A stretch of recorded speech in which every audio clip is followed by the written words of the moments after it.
После обрезки деревьев и кустарников всегда остаются кучи веток, и мы их сжигали прямо здесь, на садовом участке. Впоследствии начали замечать, что на месте костра не растут никакие овощи. Ветки пришлось выносить за территорию участка и там их сжигать. Со временем это становилось делать все сложнее, и мы начали искать альтернативу. Измельчитель для веток мы купили в интернет-магазине. После консультации с представителем магазина мы остановили свой выбор на измельчителе Stervens французского производителя. Гарантия на него была 3 года. Агрегат достаточно мощный и по всем параметрам подходит для нашего участка. Сзади расположена панель управления измельчителем и напоминание о технике безопасности.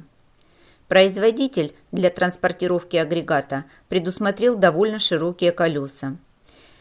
При изменении места работы они не проваливаются в почву, что значительно облегчает передвижение.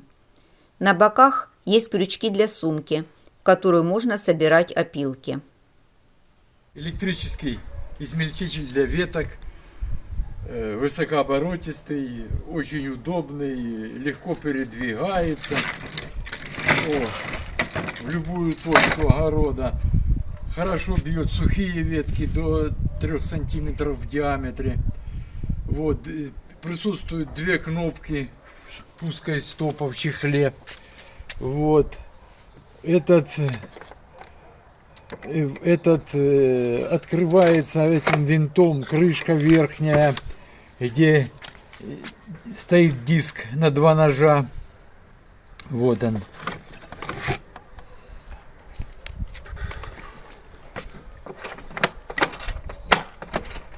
Можно мешок прицепить, вот тут 2 крючка имеются.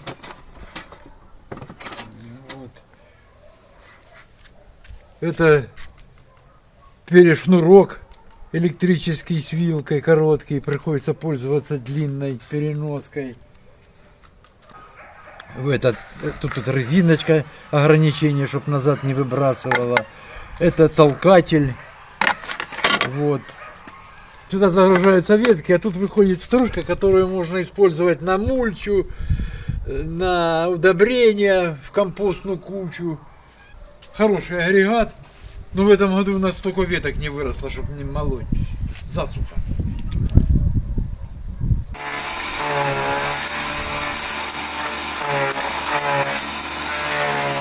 Измельчитель работает довольно шумно, но эффективно.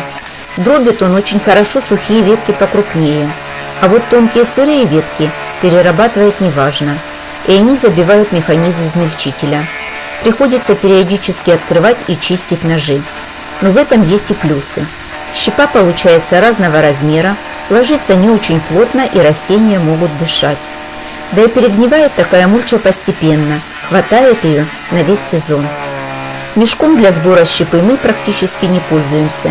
Просто перерабатываем ветки рядом с местом, где будем мульчировать насаждение. Когда перерабатываем фруктовые деревья, то собираем щепу в мешки и используем при копчении или приготовлении шашлыка, чтобы придать мясу фруктовую нотку. Лучше дробит, конечно, сухое, сырое не очень.